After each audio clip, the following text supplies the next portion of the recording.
We have so many people around us. Have you ever paused and think, do I need everyone in my life? Why do you hang on to relationships that is not beneficial for either of you? What are you afraid of? My name is Mike. And it's Yuen. Welcome to the Imperfect Clinician.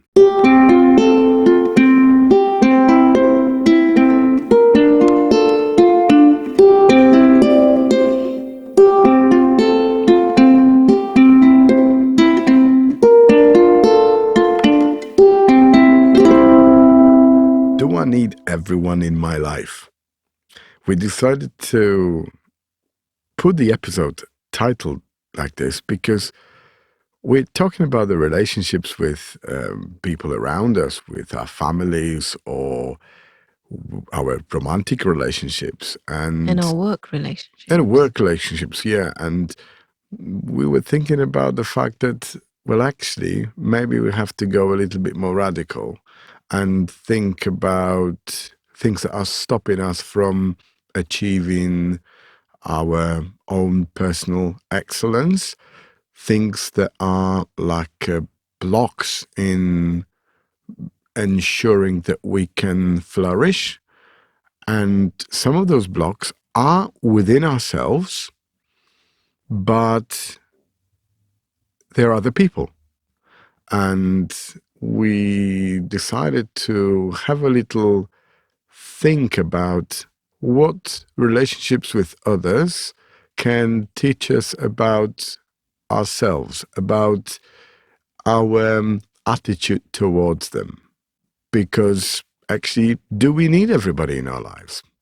And how to assess it, like you said, because by doing so, we will understand why are we reluctant to do this. So if we decide that perhaps having somebody in our life that is negatively affecting us, why are we still reluctant to remove that relationship or reduce that? And I think more importantly, what are the fears? I think for me, it's just going back before we address the fears and everything.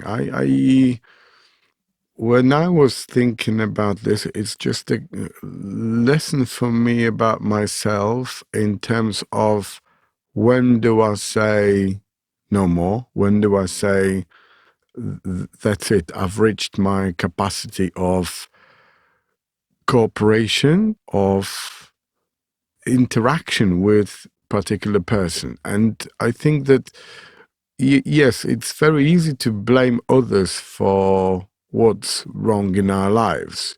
And I think this is the big art of working on ourselves, is try to refrain from blaming others for our misgivings.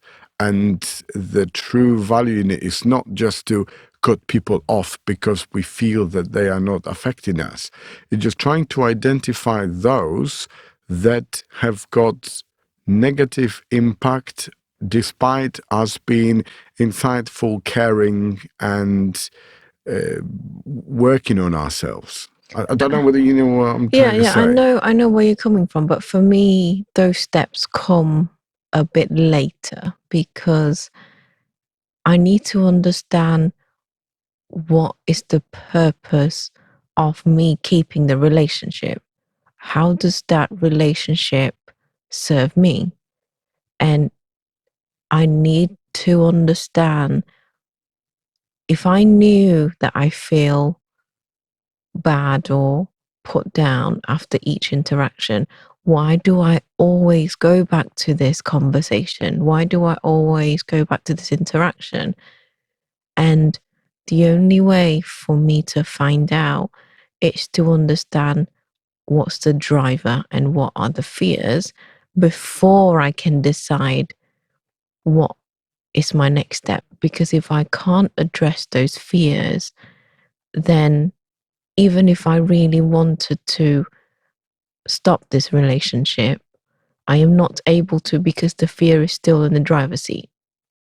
Okay, so how do we assess? How do we assess ourselves when we reach the boiling point? And how do we identify the toxicity of others? Should we start with identifying Yes, toxicity? I think so. I think for me, a few, I guess, qualities come to mind. So people who don't value you, people always put you down, people who are negative all the time to the extent that they are affecting your mental health. So these are the three qualities that popped up in my mind first. What about yours? I agree with what you said. I think that I would define toxicity of a person towards myself, Yeah. obviously. And we're not, we're not discussing, we're not judging people in terms of what they are and how they are to everybody else. We're just saying how, what is our perception. For me, toxicity is somebody who reaches beyond what is acceptable for us in the behavior of another person. So I would say when we judge others, because we always do, no matter how, non-judgmental we want to be, we always judge others. We often judge others through our own sort of prism in a way. And I think that when you are, say, for example, I am not going to hurt the dog, and the person comes and they hurt the dog, that's a clear boundary for us to say, right, this is not right, this is toxic. This is maybe an extreme example because we don't want people to hurt any animals.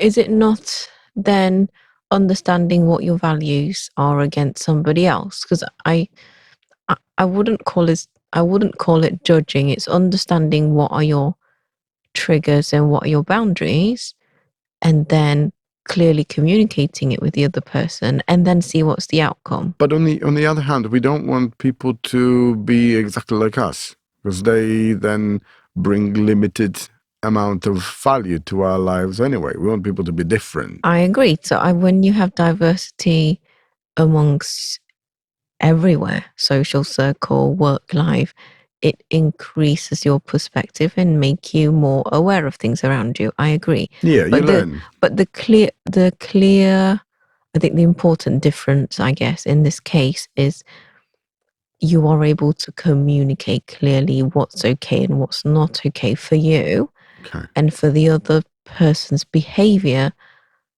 to reflect that.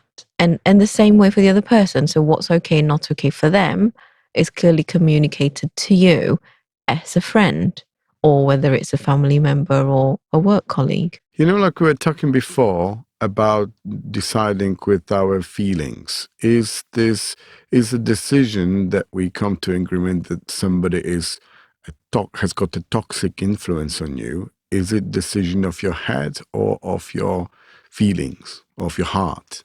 I want to say it should be both. So perhaps the first reaction came emotionally, but after that, the stating the boundaries need to come through the head, because you have to clearly state that what you say, what you've done is not okay for me, and this is my expectation. And then with repeated, this is excluding verbal abuse or physical abuse. We're talking about relationship, social circle. Yeah, but it can include those as well. Of course it can.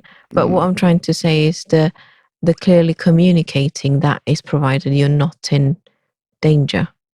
I think our brain has got greater capacity to explain certain things. Even if somebody has got the negative impact, we are often trying to find fault in ourselves, what we are, I don't know, what our interaction with others is, so that, let's call him the bully, is trying to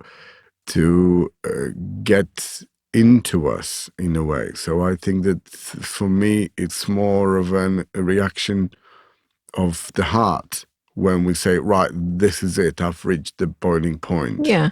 And perhaps the person that say that it can be, let's say, a comment about weight or height, the things that you have less control over, is in line with what society is saying. So let's say if I give an example of a family member will always comment on weight, that you are, heavier than usual or in comparison to X, Y, and Z. Mm-hmm. Even though this is part of the culture, this is, I want to say, 90% of the conversation. When you step into a culture like this, clearly stating that, first of all, that's not okay. This is something that I'm working on, for example. This really hurt my feelings, so I wouldn't want you to comment on it going forward. And also, if I come with my family, children involved, I do not want you to comment on physical side of things. Yes, comment on the behavior, the kindness, the generosity, but not the physical side of things. Okay, but you're talking about like certain aspects of another person that you may not like, and then you are setting the boundaries for, right, I don't want you to do it. I want you to stop, behaving that way.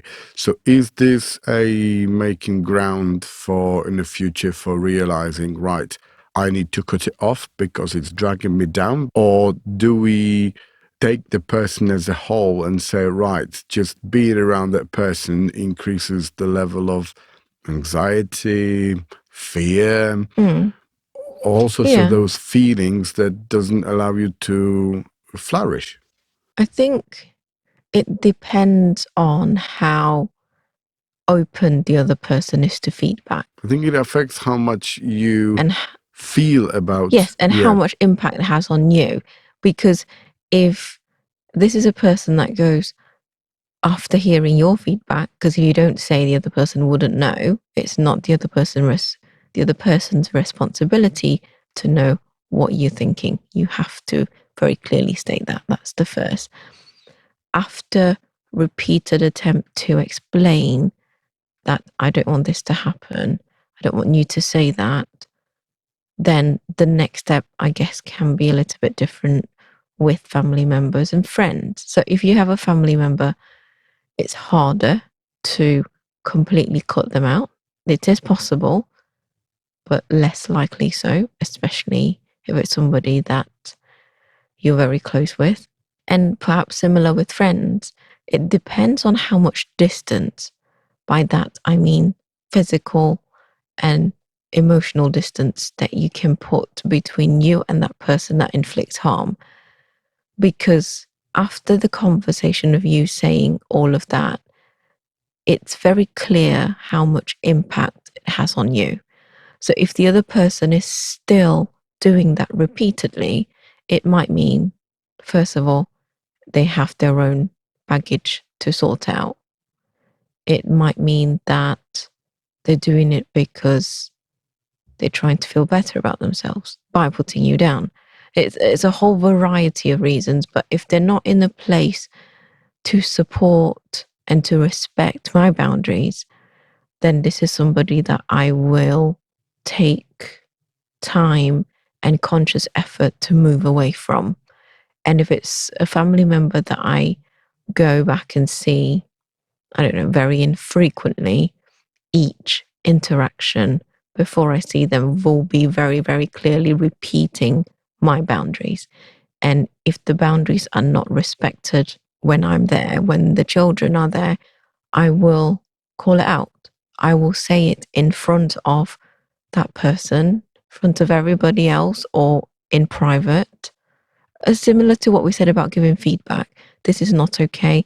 This is what I've said very clearly. If you're not able to do that, I would prefer you not to comment at all. This is like an extreme feedback.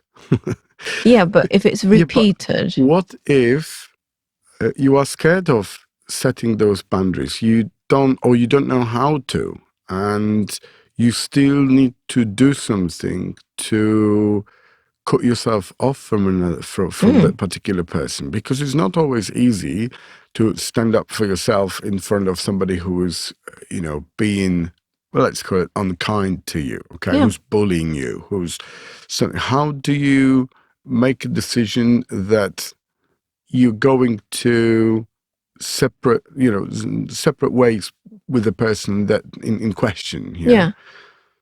I want to say a lot of it has to be all the work that we've mentioned in season 1 about the work that we put in ourselves.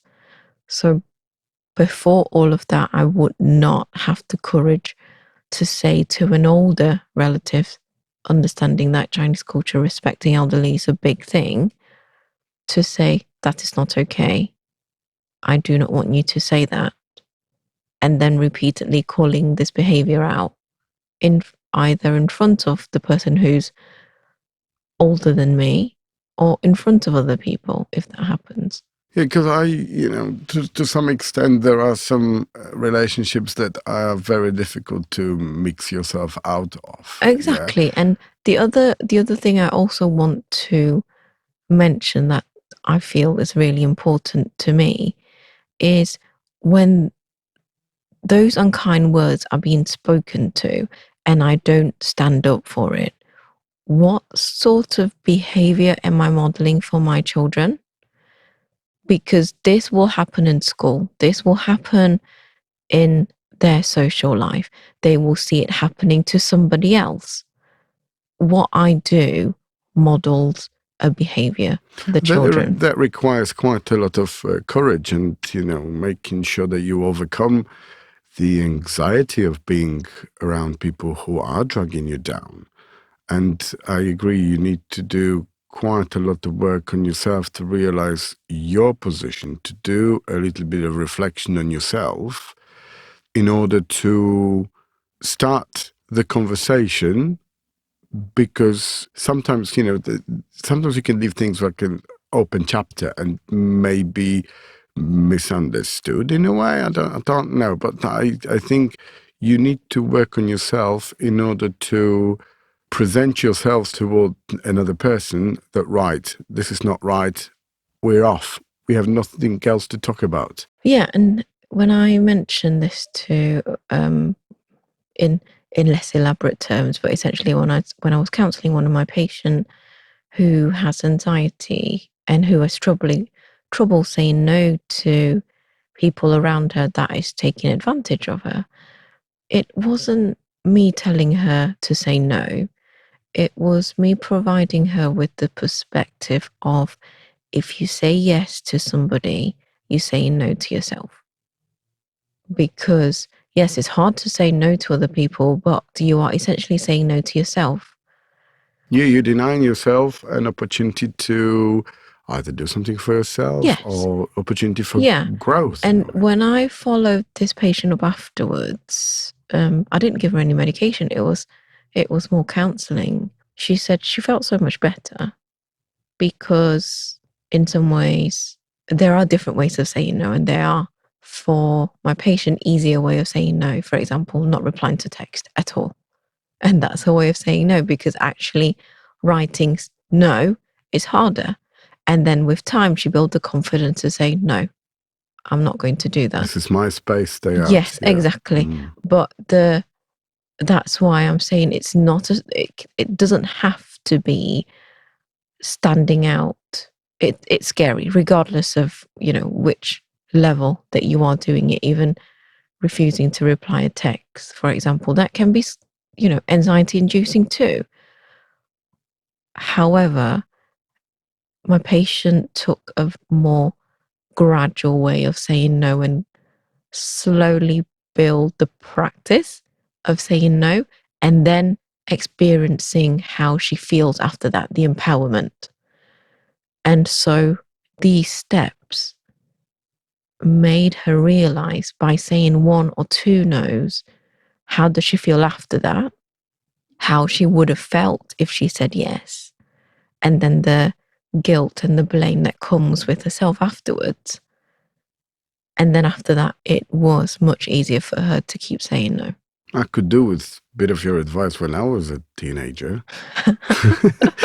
I remember I was in a relationship, boyfriend, girlfriend in high school. And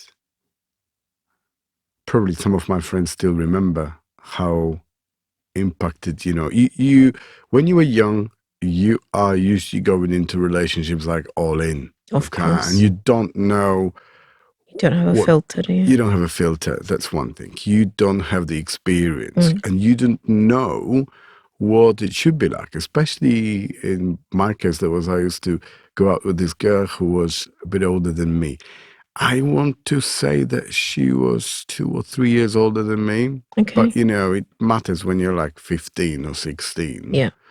And obviously the relationship was going nowhere. And we weren't together for a very long time.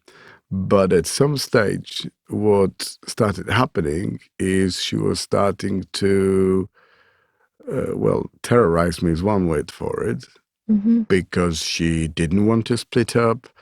And I couldn't see it going anywhere. We were completely different people, but because of the I don't know, teenagers' fire, I believe, I don't know, for lack of Hormonal. better words, hormonal.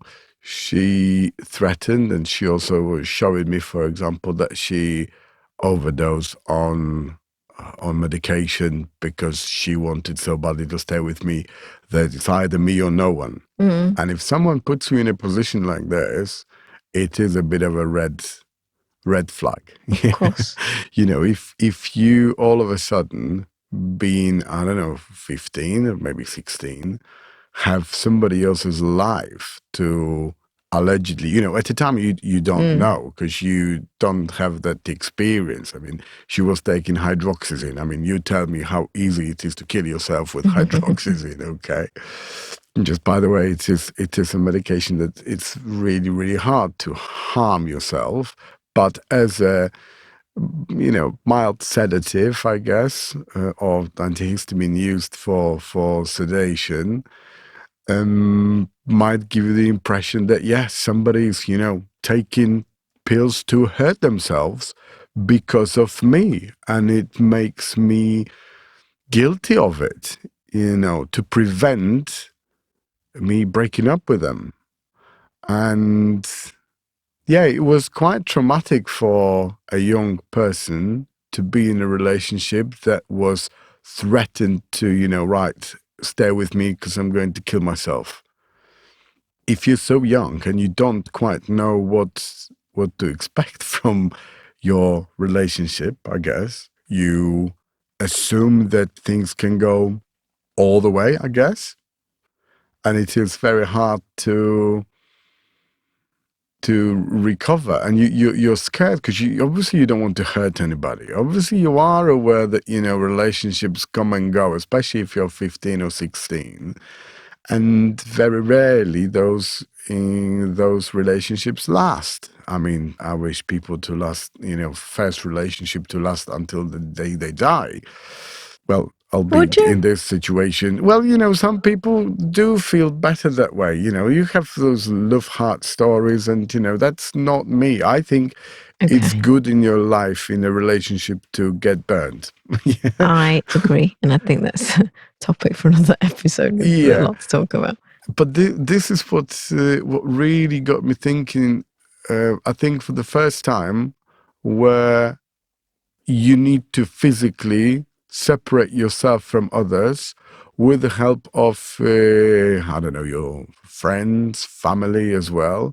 But, you don't really want to involve your family too much. You feel like you want to sort it out yourself, because then it would put you in a not a very good light. So, True. you feel like, right, what do I do? You're stuck between, the hard place and what's the saying? So I wanted to, when we talk about boundaries, I think that's really important. But I also want, like you said earlier on, not to judge. And we talked about assume best intentions. I wanted to share some experiences and perhaps going about it with a very clear purpose in terms of the conversation, because I think it's really important to let the other party know how their feedback or what they're saying, mostly verbal, are affecting you.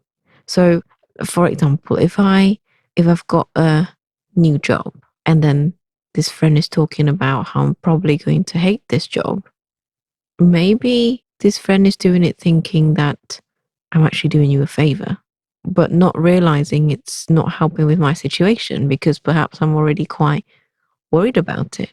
Perhaps I've been thinking a lot of what's the worst case scenario, and what I needed from the friend was support and not the other way around.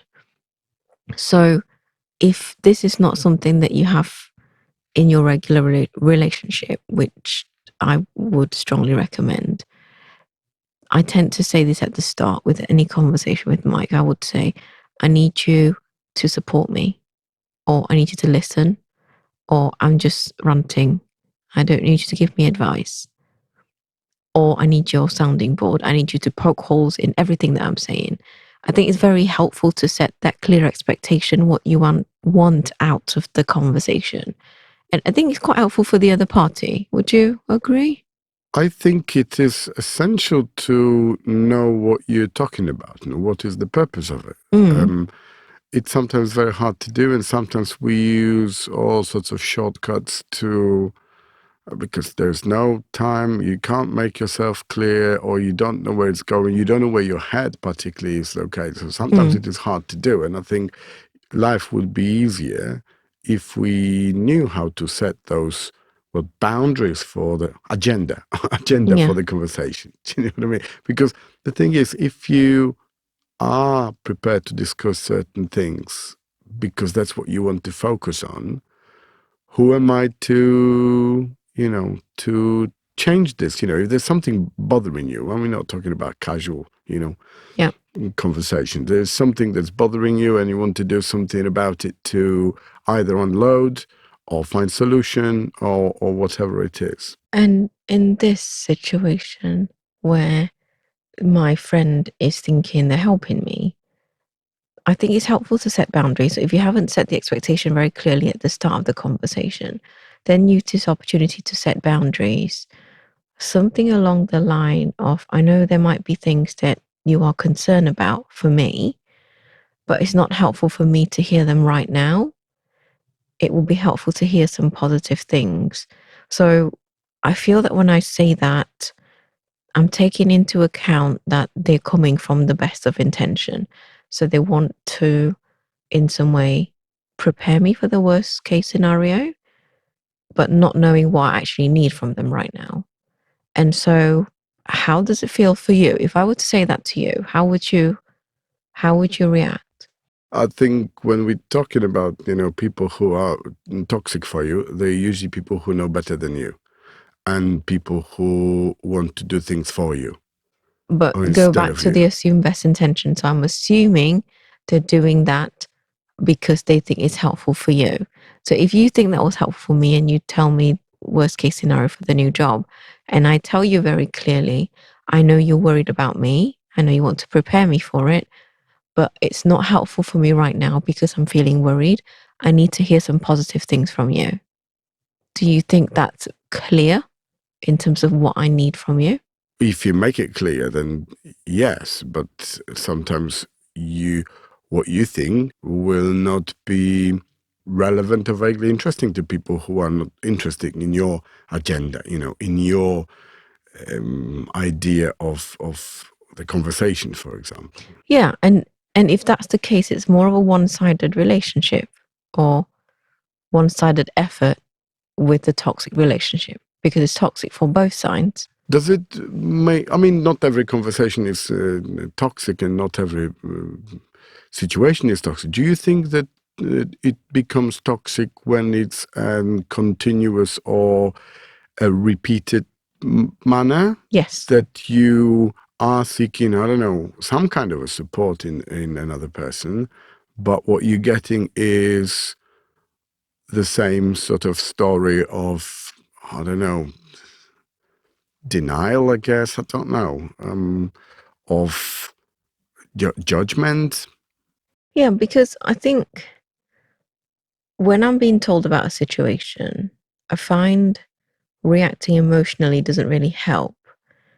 And in some cases, it seems like I'm feeding into the emotions.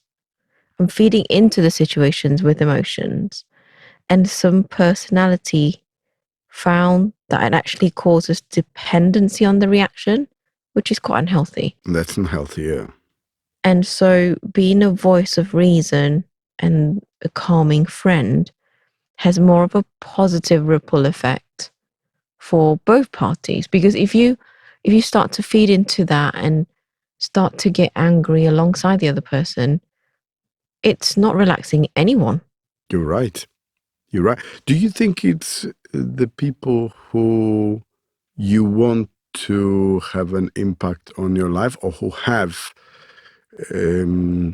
they can hurt you most? What do you mean? Like people who you're expecting to be supportive, and they sort of lure you into this false idea of safety, of emotional safety around them, that then gets you used in a way. Sometimes I might say, or I might try my best to offer compassion, but not at the expense of me. So, for example, I might say, I can see that you're in pain, but I'm most helpful if I don't feed into it. And so I can listen compassionately for a short while, but focus on something positive that comes out of that situation. Because there's always silver lining in any situation.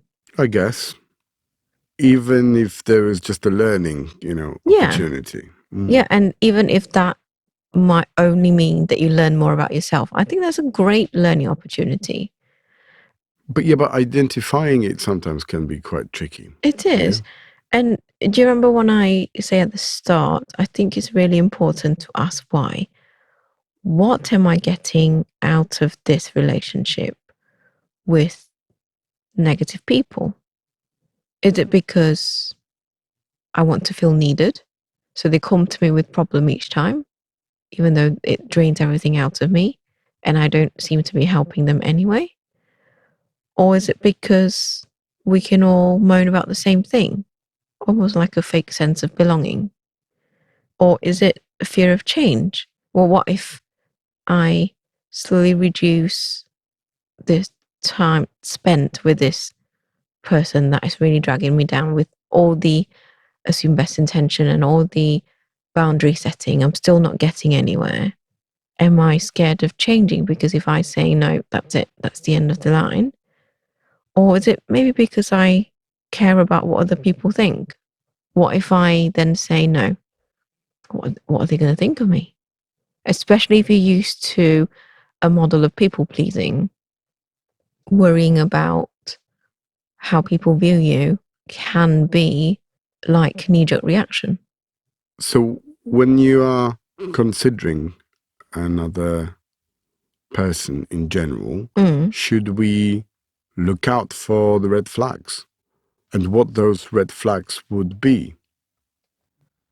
Because for me, let me start with what I mean is, for Mm. me, a red flag is somebody trying to get influence over you.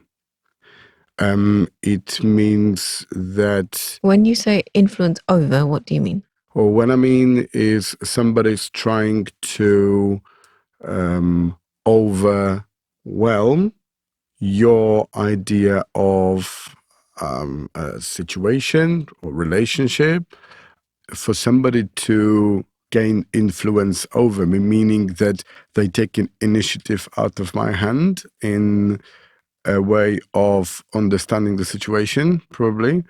It means that somebody is trying to, because if somebody is gaining influence over you, that takes away your independence. Can you give me an example that can help me better understand this? Well, for example, one of the things that I mentioned in the past was my not very easy and not always beneficial for me relationship with my dad. Mm-hmm. And there was plenty of situations that I should have said no. I should have set the boundaries clearer. But the overwhelming influence that my dad had over not only my life, but also my sister and my mom prevented me from doing so. I couldn't see where my saying no would benefit any of us. So it is like a self-preservation mechanism at that point to say yes to whatever was the question. Because no would have a negative repercussion towards me.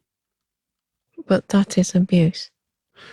Yes, I mean, that's the thing, but That is it's very hard to say no when you are dependent on a person. And yes, that's why. this is my regret, you know, But from that so much factor in it, like you said, and this is blackmail in some ways, financial agreed, blackmail, emotional emotional, blackmail. and everything else. And I think what I wanted people to understand, we are not talking about extreme conditions like these, because these need professional help, and perhaps more than one, because it's affecting the whole family. If it's domestic abuse, financial abuse, that you need to seek help. It can't be only you. That's why I wasn't sure whether you want to put this in, because it's more than that. Maybe it is a good idea because some people are having the same issues. But if that is not just toxic anymore, it's traumatic, it's repetitive, it's got so much element tied into it, not just your life, but people that you care about, and one But person this is why we yielding, need to talk about it. and one person yielding so much power. I mean, financial power and emotional power with verbal abuse, emotional abuse, and financial abuse. That is a whole different kettle of fish. But we still have, I think we still should talk about it. Okay. If you're happy to talk about it, I'm happy to continue, because ultimately that is your choice to be open and public about abuse, which is not something that you were okay to talk about before. Maybe it's time. Okay. And so if it's that, even with all the work that you've done, this is a web that's intertwined for years. It's not something that is, I don't know, 5 years, 10 years. You're almost conditioned from birth to now, and you're fighting all the conditioning and a lot of things that is out of your control, like your mom and your sister. And you take the burden of the whole world on your shoulders. Exactly. Yeah, absolutely. And so I want to say, if any of you listening are in that situation, ask for help, professional help, friends. You'll need a support network. This cannot be done alone, because your decision doesn't only impact you. If you can say no, good for you. Go ahead. And these are the decisions. These are the situations that impact you for many years to come, and Of it course. most likely affects me now, you know, Of course. and all the future relationships in a way. And for me, a bit of saying no, in a way, was to move out to a different country. And that's your only way of gaining control. Yeah, because then you start to gain control over those small things around you. Okay. Okay, like, I don't know, money, job, and you know what you do with your life to provide subsistence. Yeah. Yeah, that's the word. But also it allows you to gain the space to, of course, the contacts have not, finished over, just moving away, but it had enough weight to it that I understood what position I was. And if I carried on, that would have very, or even more serious, I don't know, mental health consequences for me. So this was a beneficial, of course, the decision to move to a different country, for example, is multifactorial. I mean, there is plenty of other different things why I wanted to do it, but then this was one of the ways out for me to make a decision without being brave enough to make a decision. Yeah. Yeah. Do you know what I mean? Yeah. And this was a difficult thing to come to terms with, I guess. My dad passed away and I never had the opportunity to do certain things that I would be able to do now. Would I be able to do it? I don't know. I don't know. It's difficult to sometimes make this call. It's difficult to decide that, right, I do not need my dad in my life. It is difficult. It is very difficult, and I don't know how I would have proceeded. I think I would, having my family and my family meaning you and the girls, and readjusting the focus in life, and also having that sort of brain space and the support would allow me to set the boundaries in a different way. Okay. Never had a chance to do it, but I feel like I don't need to do it anymore. And I think the biggest thing for you today is actually accepting that. There are three things. When I was reading or listening to a while ago, I can't remember what it was, but there was three things that you can do to make yourself happy when there is something adverse coming your way. Mm-hmm. First, you have to answer a question: is it true? If it's not true, don't bother. It shouldn't occupy your head. Yeah.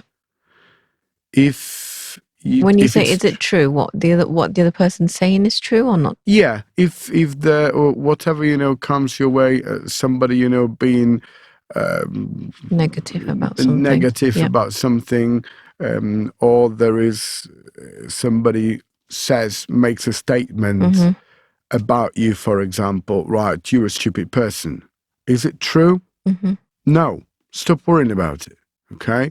If it is true, the next step is, can I do anything about it?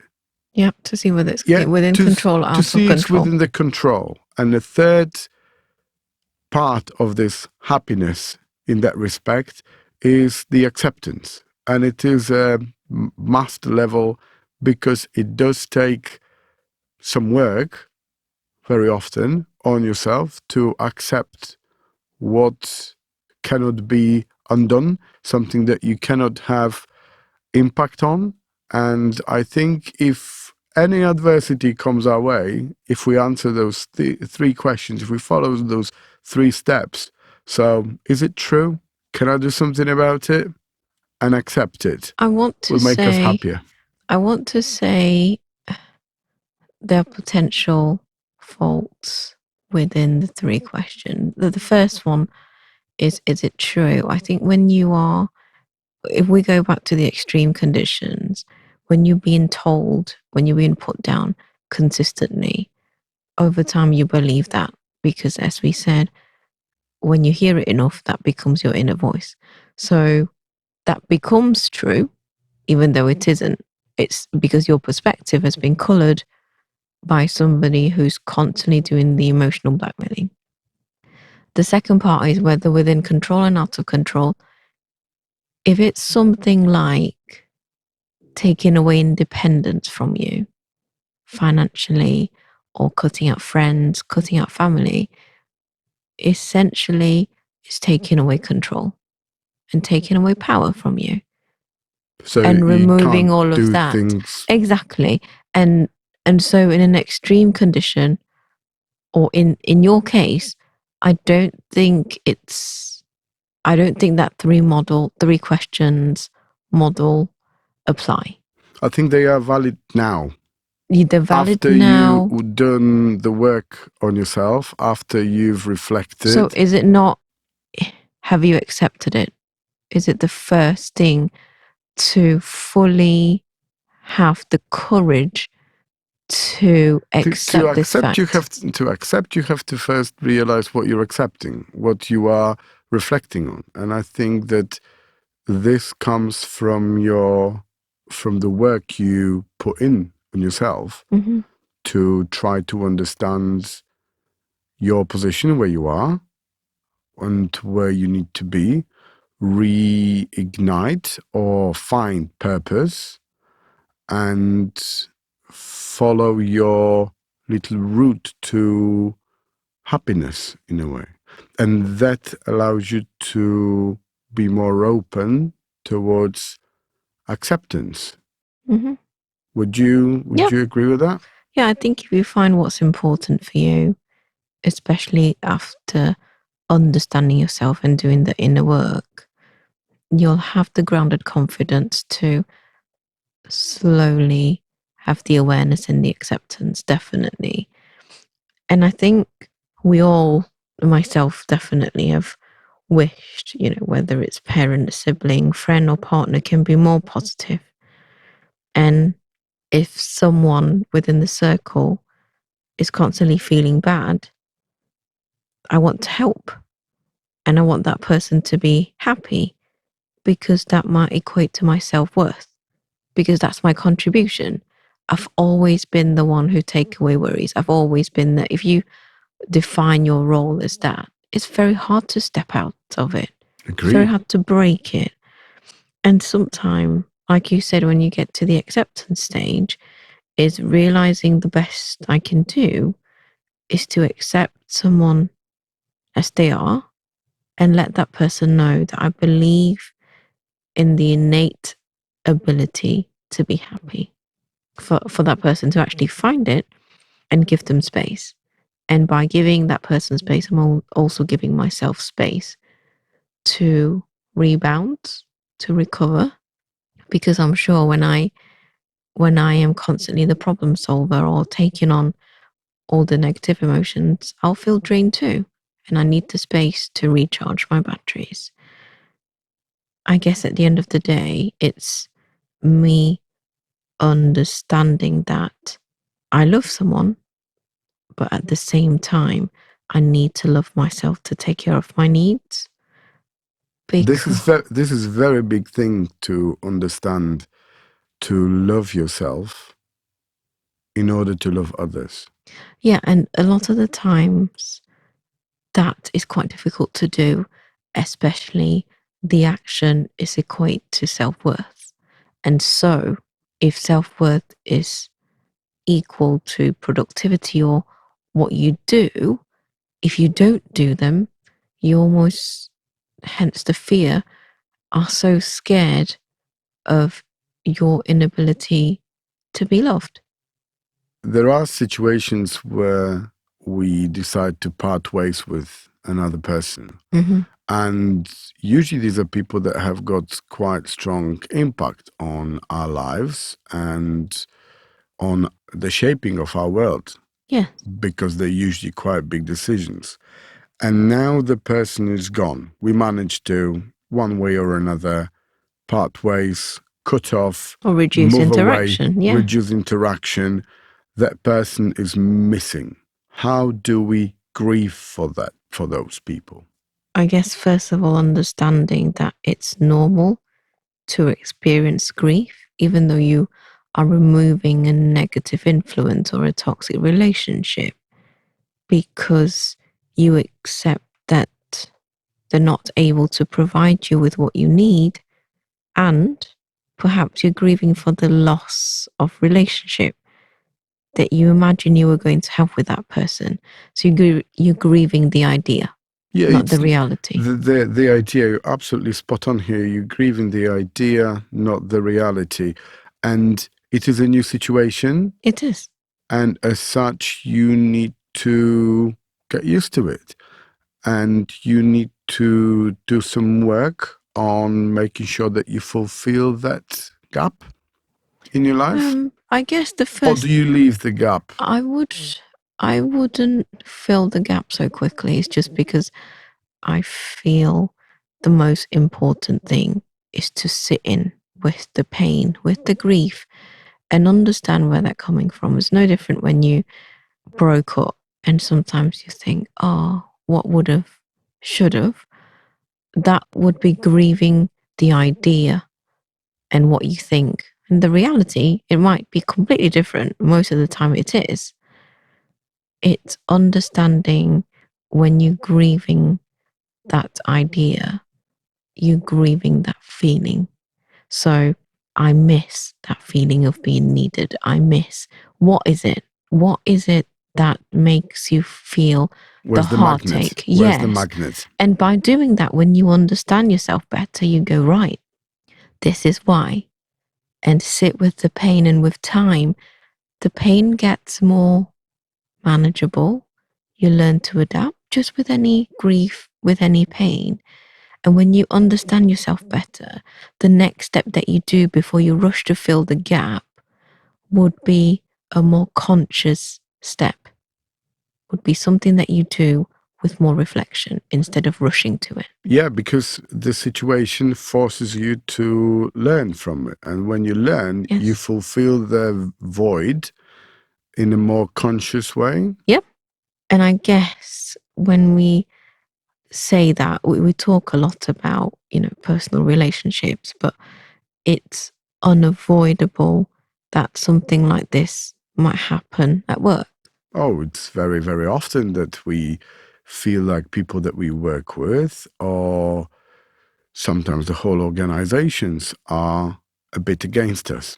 Yeah. But especially this impact is the greatest by your managers, supervisors, whoever has the most direct impact on what you're doing at work. There is this Work Institute 2020 retention report that states that employees who quit due to manager behavior cite reasons such as employee treatment, fairness, and communication. I remember there was a study that said a lot of the times people don't leave jobs, they leave because of managers. They leave people. They leave people, Yeah, exactly. very often people enjoy the work, or would have enjoyed the work should the opportunities to have a safe workplace and this area of belonging in the work would allow them to continue and flourish. But it's often spoiled by people. And do you think in work the same principles apply with what we talked about? Well, like assume best intentions and feedback. And yeah, I think it does.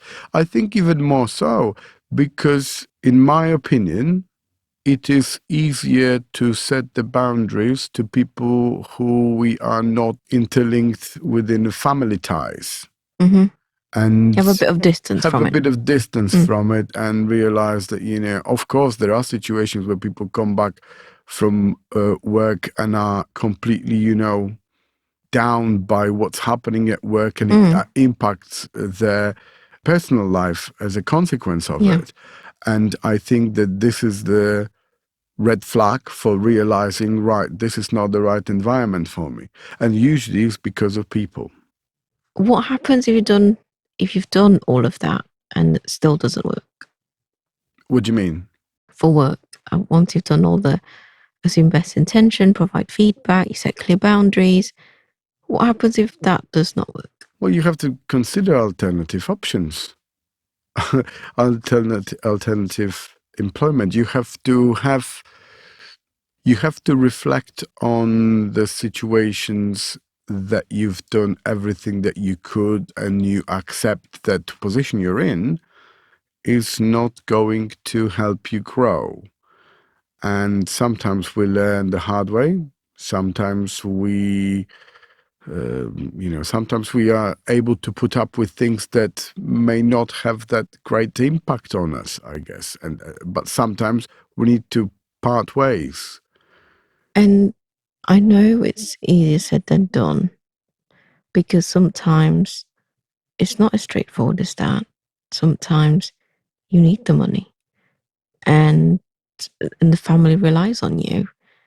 And I think when that happens, perhaps think about looking for an alternative jobs, but whilst doing that, think about what you can do for your well-being. So what we mentioned before in our previous episodes, talking about having enough rest, enough sleep. Look into any small bits of positivity in your life when you go for a walk. Take a deep breath, look at the sky. Doing things that you enjoy, it might be insignificant, but when you do them, they slowly build up to become small, significant things. And I think they also make you change the perspective of where you're looking at. Not only improve your psychosomatic condition, I guess, not only make you feel better, but also allow you to have a little bit of distance and allow space for reflection. Because you've done all the parts to look after yourself, and they say, right, I am doing the best I can. I am trying to sleep, make most of, things around me, flowers, birds, and I don't know, sport activity, whatever tickles your fancy. That's absolutely up to you. And then you can gain the distance necessary to make a move if need be. I hope you find this useful. I think this has been therapeutic for us too. And I hope you can tell us how this impacted you in different ways. I know you all like to direct messages most of the time. Please keep that coming. If you want to email us or send a voice message, you can record that in our website. So do you need everyone in your life? No, you don't. You just have to make wise choices on sticking to people who lift you up rather than to those that impact you in a way that you wouldn't impact others. And use this opportunity to reflect on yourself and also observe the impact of other people on you. Remember, you need to put yourself as priority because it is your responsibility. No one else will. Thank you for listening.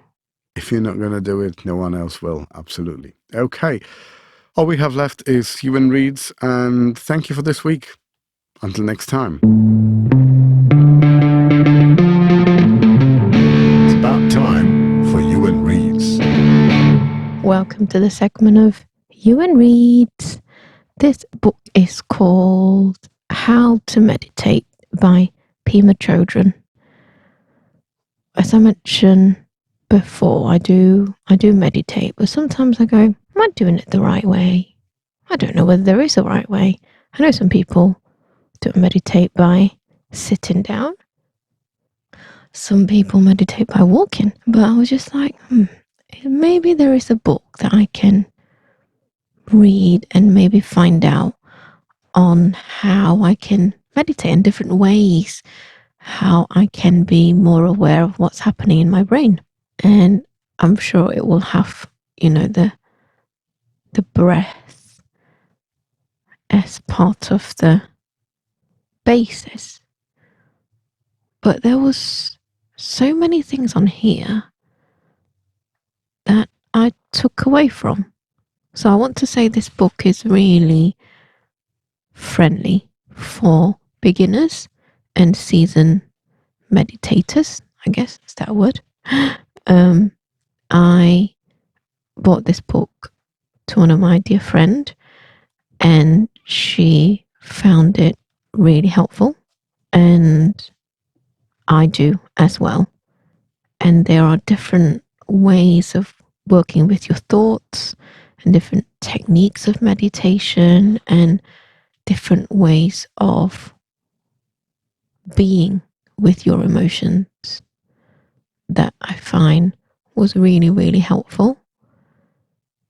When you practice dealing with all of that using different ways, for me, it's like you've got different toolkits in your bag, and you try this and you're like, nah, not so helpful. You try this another one and you go, oh yeah, this really works for me. And I'm always up for having more things in my toolkit, and this book really adds to my toolbox. Definitely recommend this. I think this goes very well with any breathwork book that you've already got. If not, this as a standalone. If you just want to try being comfortable in silence, and more importantly, being comfortable with your thoughts and emotions, definitely would recommend this book.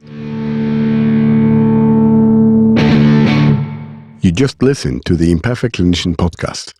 We strongly recommend you leave your email on our website so that we can let you know directly about any news and free exclusive content for subscribers.